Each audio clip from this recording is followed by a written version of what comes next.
Important fact बता रहे हैं जो ग्रुप डी में आने की संभावना रहती है। पहला क्वेश्चन है कि पृथ्वी पर दिन और रात किस कारण से होता है। दिन होता है, रात होता है, फिर दिन होता है, फिर रात होता है, क्यों होता है।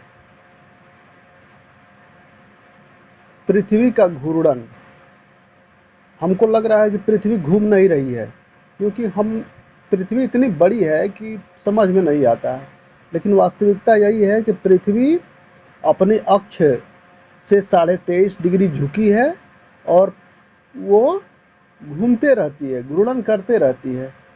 तो राइट आंसर कौन हो जाएगा? बी हो जाएगा, पृथ्वी का घूर्णन।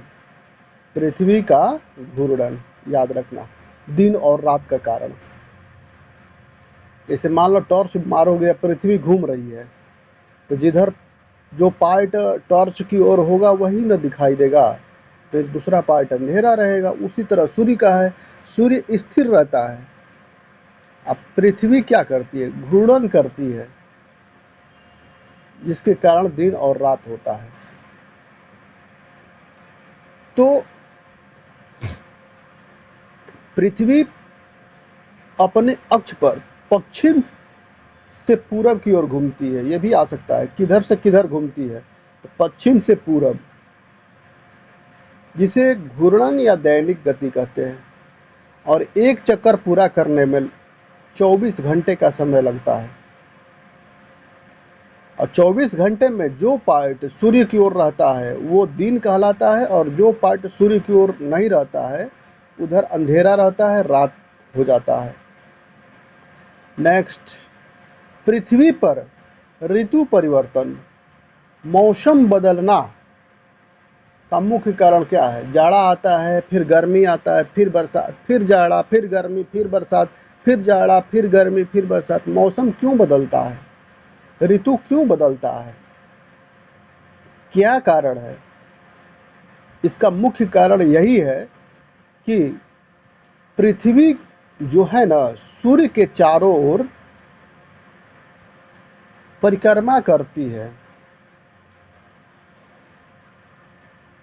और अपने अक्ष से झुकी रहती है।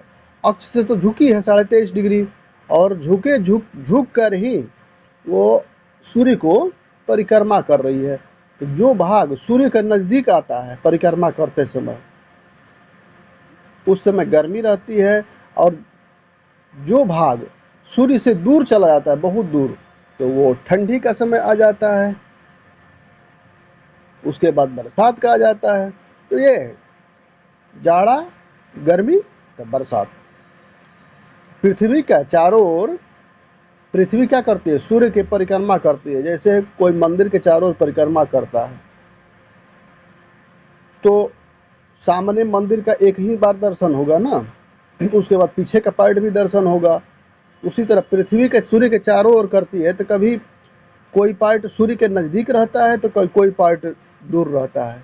इसीलिए जो सूर्य की किरणें हैं पृथ्वी पर बराबर एक जैसे नहीं रहती है। तो ऋतु परिवर्तन इसीलिए होता है। कितना प्रकृति दिया है। पृथ्वी घूर्णन कर रही है अपने अक्ष पर, तो दिन रात हो रहा है, और पृथ्वी सूर्य के चारों ओर परिक्रमा कर रही है तो ऋतुएं चेंज हो रही है, जाड़ा, गर्मी, बरसात।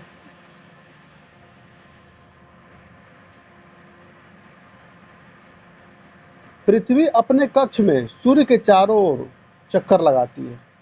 वह अपने अक्ष पर 23.5 डिग्री झुकी है, जिसके कारण जब चक्कर लगाती है तो पूरे साल सूर्य की जो किरण है पृथ्वी पर सीधा नहीं पड़ता है, बल्कि तिरछा भी पड़ता है। इसीलिए मौसम बदलता है।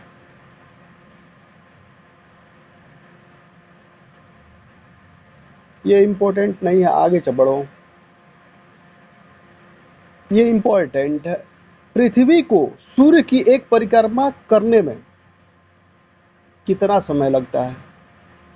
तो सीधे किसी से पूछिएगा कि एक साल में कितने दिन होते हैं, तो कोई कह देता है 365 दिन। नो नो नो, एक साल में 366 दिन भी होते हैं। अब कहिए कि ये तो गलत है, तो 365 दिन भी हो गए, 366 दिन भी हो गए। तो लेकिन एग्जैक्ट यदि आपसे पूछा जाए कि एक साल में कितने दिन होते हैं, तो 365 दिन 6 घंटे होते हैं।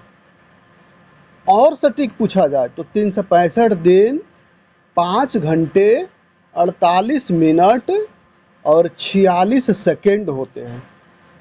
अब कहिएगा कि ये तो हम जानते नहीं थे कि 365 दिन 6 घंटे होते हैं।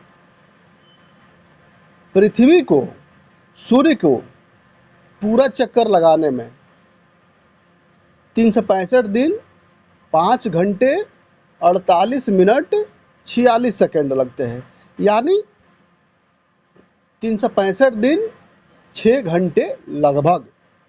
तो क्या किया जाता है कि 6 घंटा को जोड़ा नहीं जाता है हर साल, कि गड़बड़ हो जाएगा भाई काउंटिंग में महीना।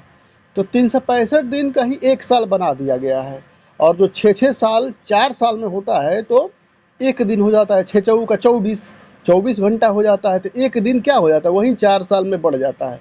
तो हर 4 साल में 365 दिन आएगा, हर 4 साल में, क्योंकि एक साल में 365 दिन 6 घंटे होते हैं और 6 घंटे जोड़ा नहीं जाता है। 4 साल के बाद जब 24 घंटा हो जाता है तो 4 साल के बाद 366 कर दिया जाता है, ताकि गड़बड़ ना हो।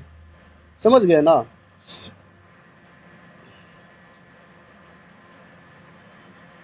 छः घंटा का छोड़ दिया जाता है।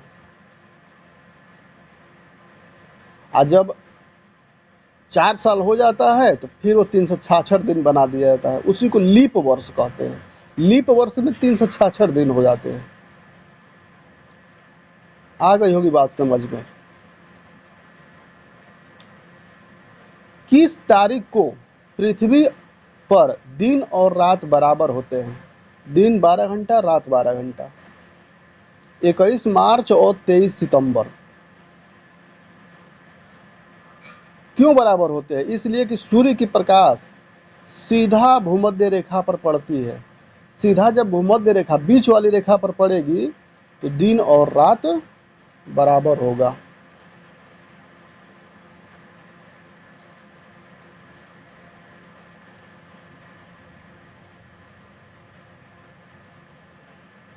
तो 21 मार्च और 23 सितंबर को भूमध्य रेखा पर सीधे किरण पड़ती है, सीधा एकदम। इसीलिए दिन रात बराबर होते हैं।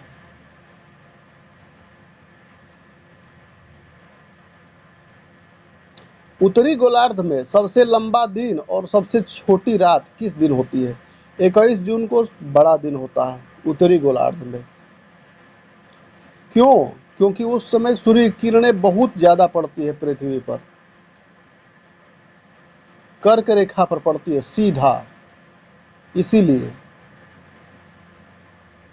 तो उत्तरी गोलार्ध में हमारा भारत भी है, भूमध्य रेखा के ऊपर है, ऊपर मतलब उत्तर, इसलिए 21 जून को बड़ा दिन होता है। और अगला क्वेश्चन, पृथ्वी सूर्य के निकट सबसे निकट होती है तो उस स्थिति को क्या कहते हैं? पृथ्वी सबसे नजदीक रहेगी, उसको उपसौर बोला जाता है, उपसौर।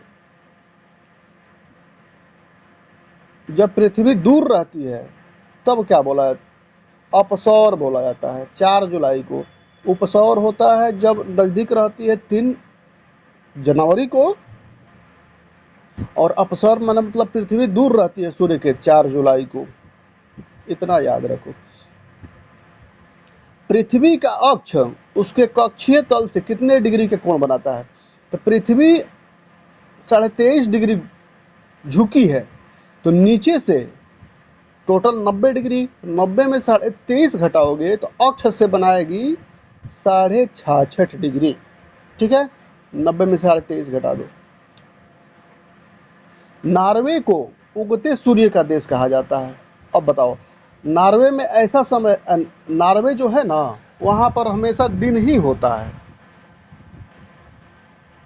क्योंकि पृथ्वी जो है ना 23.5 डिग्री झुकी है। गर्मी के दौरान उत्तरी गोलार्ध लगातार सूर्य की ओर झुका रहता है, हमेशा उत्तरी गोलार्ध सूर्य की ओर झुका रहता है। इसके चलते 66.5 डिग्री नॉर्थ के अंदर आने वाले 6.5 डिग्री नॉर्थ के अंदर जितने पॉइंट आते हैं, जैसे नॉर्वे हो गया, तो मई से जुलाई के बीच सूर्य कभी डूबता नहीं है, क्योंकि हमेशा उस पर लाइट पड़ते रहता है। ठीक है, इसीलिए नॉर्वे को उगता हुआ सूर्य का देश कहा जाता है, आधी रात के सूर्य का देश, सॉरी, मिड लाइट सन, आधी रात में भी सूर्य वहाँ पर दिखाई देते हैं, इसीलिए कहा जाता है, क्योंकि 6.5 डिग्री के अंदर पड़ता है और सूर्य नज़दीक रहता है, उनका लाइट हमेशा पड़ता है नॉर्वे पर, इसीलिए रात में भी सूर्य चमकता है, कभी अस्त नहीं होता है। थैंक्स।